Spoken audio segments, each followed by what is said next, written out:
Assalamualaikum warahmatullahi wabarakatuh. Halo semuanya, perkenalkan nama saya Safira Dwi Jayanti dengan NIM 2205157 dari Prodi Pendidikan Guru Sekolah Dasar. Hai anak-anak pintar semua, gimana kabarnya hari ini? Semoga sehat semua ya. Oke, pada video kali ini Ibu akan menjelaskan tentang teks narasi. Yuk disimak dengan seksama.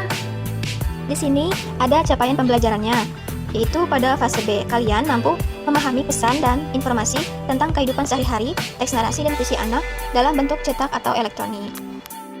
Selanjutnya ada alur tujuan pembelajaran atau ATP.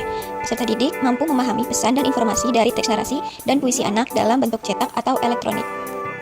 Teks narasi, pokok materinya memahami pesan cerita dalam teks narasi, subpokok materinya yaitu memahami alur, tokoh, latar, dan tema dalam teks narasi. Nah, di sini ada sepenggal dari kisah seekor semut. Coba anak-anak perhatikan dari kisah seekor semut ini dan perhatikan alur ceritanya dan apa yang bisa diambil dari pesan kisah seekor semut ini. Pesan moral yang dapat kalian dapatkan itu seperti apa? Oke, benar sekali. Pesan moral yang ada di cerita ini mengajarkan bahwa memiliki sifat yang mudah menolong orang lain, berempati terhadap penderitaan orang lain adalah sifat yang baik dan sebaiknya dimiliki setiap orang. Selain itu, cerita ini mengajarkan bahwa ketika sedang dalam kesusahan, jangan ragu untuk minta tolong kepada orang lain. Kemudian, jangan lupa untuk menunjukkan rasa terima kasih baik dengan ucapan maupun dengan perbuatan. Nah, anak-anak, setelah kalian sudah membaca atau memperhatikan dan menentukan pesan moralnya dari cerita sepenggal kisah seekor semut yang tadi, itu termasuk teks narasi loh. Dan tahukah kamu apa itu teks narasi? Teks narasi adalah jenis teks yang mengisahkan suatu peristiwa berdasarkan urutan waktu atau kronologis yang bersifat fiksi atau imajinasi dan hayalan maupun non-fiksi, yaitu tentang fakta atau yang keadaan sebenarnya. Oke, selanjutnya teks narasi juga mempunyai tujuan dan fungsi, yaitu untuk memberikan informasi, menambahkan pengetahuan, dan memberikan hiburan bagi pembacanya. Lalu ada ciri-ciri teks narasi.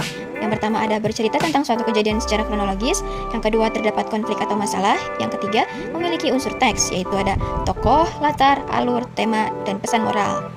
Lalu ada struktur teks narasi. Yang pertama ada orientasi, yaitu pengenalan cerita. Yang kedua ada komplikasi atau masalah. Yang ketiga ada resolusi atau penyelesaian masalah. Yang keempat ada koda atau amanat dari cerita teks narasi yang sudah tadi kita baca. Unsur-unsur yang ada di dalam teks narasi. Yang pertama ada tokoh. Tokoh adalah unsur yang selalu menarik perhatian serta kesan di dalam cerita teks narasi. Menurut Nurgiantoro pada tahun 2005, yaitu tokoh menjadi fokus perhatian baik dalam karakter ataupun pelukisan fisik. Tokoh cerita merupakan pelaku yang diceritakan atau dikisahkan di dalam cerita melalui alur. Tokoh dalam cerita teks narasi tidaklah harus manusia, namun juga berupa objek lain dalam bentuk personifikasi manusia ataupun binatang. Selanjutnya ada latar. Latar atau setting bisa diartikan sebagai tumpuan di mana berlangsungnya segala peristiwa serta kisah dalam cerita. Latar ini tidak bisa terjadi tanpa ada kejelasan, terutama dalam cerita teks narasi yang di dalamnya banyak membutuhkan rincian yang menjelaskan apa maupun bagaimana semua peristiwa diceritakan secara konkret. Latar menunjuk lokasi cerita terjadi, kapan cerita terjadi, serta keadaan masyarakat tempat di mana tokoh berada dan peristiwa terjadi. Yang ketiga ada unsur tema. Tema secara sederhana bisa dipahami sebagai gagasan mengikat sebuah cerita. Nurgiantoro berpendapat jika tema adalah dasar dari pengembangan sebuah cerita. Sementara Kraft menyatakan jika tema adalah amanat utama yang disampaikan penulis lewat karangan atau cerita yang dibuat.